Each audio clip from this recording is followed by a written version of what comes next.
college wrestling meet at Hilton Coliseum, and afterwards, he stayed around, he signed autographs for everybody in the whole place. He must have stayed there about 2.5 hours after his last match to autograph it. And if anybody's ever heard of Gordie Howe, he played in 5 different decades, and that was his last game. I think he was like 60-some years old when he played in that. Stamps, postcards. There's examples of some postcards and some stamps. These are from the 1960s. These are actually some that the post office has issued in the last 4 or 5 years of old baseball stadiums and players. And if you go right to the post office, you can get them in a, this is still in a sealed pack, so they'll be preserved for a long time. Pins, there's all examples of pins going back to the early 1900s. This is an example of a 1910, 1932. These are, my son and I went to a game in Houston a couple years ago, and they were just giving these away at the gate.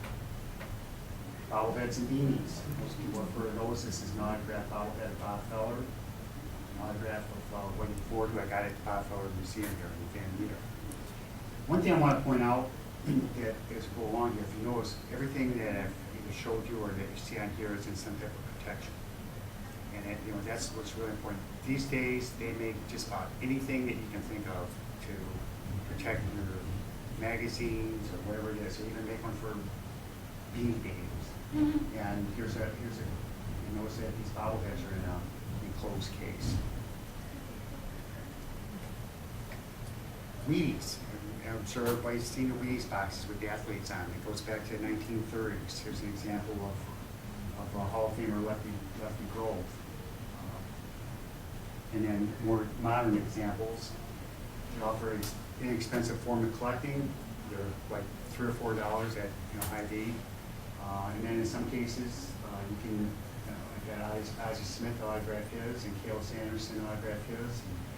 Covers all a range of sports. There's Tiger Woods, Larry Bird, Cal Ripken, Pete Rose. Pennants, figurines, and then autographs. It's another genre of collecting. This is my showcase of my premium balls that I've had autographed over the years.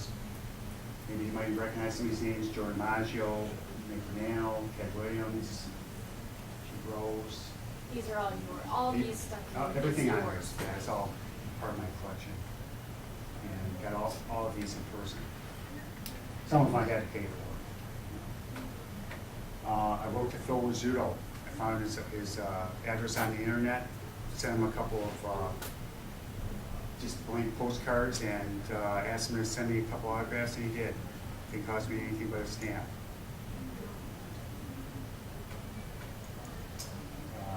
Cal Ripken wrote his book when he was still playing, and after the game he was playing in Detroit, he was signing at a local bookstore, and got his autograph. Provenance. I want to make sure that, just for posterity's sake, and whenever you can, try to get either a certificate of authenticity or an autograph. Here's where Cael Sanderson was signing at Hy-Vee in Ames, which is where I live, and was signing his Wheaties boxes. So I guess in the event we ever try to sell any of that stuff, we have some documented evidence of him signing. And these are mostly taken from the iCubs Fan Fest. Most of these are down at Drake. Someone who's a lot younger is Joe Morgan. Sorry, pictures look dark. That's Ozzie Smith, Dennis Eckersley, and Steve Carlton, all down at Drake. So the key collecting: stay within your means and have fun. But when going to the game, while collecting is fun, there's nothing like going to the game with your son. And this is a picture of my son and I in front of AutoZone Park in Memphis, Tennessee. We happened to be on our way down to Baton Rouge, Louisiana, and the iCubs were playing a game down there. We happened to catch it right at the time of day we're playing them. Another story, I just want to share how things kind of transcend generations. About 3 years ago, well, let me back up a second. Back in the early 60s, there was a gentleman named Ernie Harwell who was the voice of the Tigers. He was a broadcaster from the time I was able to even recognize who the Tigers were. He was my voice underneath the pillow when I go to sleep at night. He retired about 3 years ago after almost doing broadcast film for 45 years. Well, I knew they were going to be down in Kansas City, and it was going to be his last time around making rounds. And I had a cousin back in Detroit who had a double mastectomy. I realized that over the years, whenever Bernie Harwell was on a road, he would say good wishes to people back in Detroit. So I wanted to get a note to him. So my son and I went to a game down there, and I started out just talking to like an attendant. I'm like, I want to get this note to Bernie Harwell so you could say something on the radio to my cousin back in Detroit. I said, well, you'll have to go up to here. So we went up to here. And the next spot, I thought that I just pass the note along to get Bernie Harwell and read it. Well, the next thing they're doing is they're sending us up this escalator up to the press booth. And we go into the press office here, and they said, well, can I help you? And I said, well, I just want to get this note to Bernie Harwell. And they said, well, do you want us to give it to him, or do you want us to give it to him yourself? And I'm like, well, I guess if I got the option, I'll give it to him myself.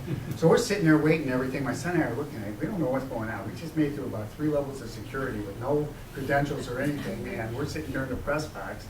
So then this security guard points to us, tells us to come with him. He proceeds to take us down into the press box at Kansas City, and there's Ernie Harwell there, and I explained to him the whole story about my cousin back in Detroit and having this double mastectomy. Well, it ends up being that he knows that side of the family and knew her and everything like that. And we gave this, I gave this note to him. Apparently he read it on the air because we were at the game, so I didn't hear the radio broadcast. So everybody back in Detroit heard this. They didn't know it actually came from me. But then afterwards, my son and I were just looking at it. Did that really just happen? I mean, so it was pretty cool. But the part of the story I just want to relate is I had that special moment with my father, the day I saw Mickey Mantle play, and then we kind of had our own separate memory, down in Kansas City there, meeting Ernie Harwell, and it's kind of a unique situation and all that. So that's my presentation.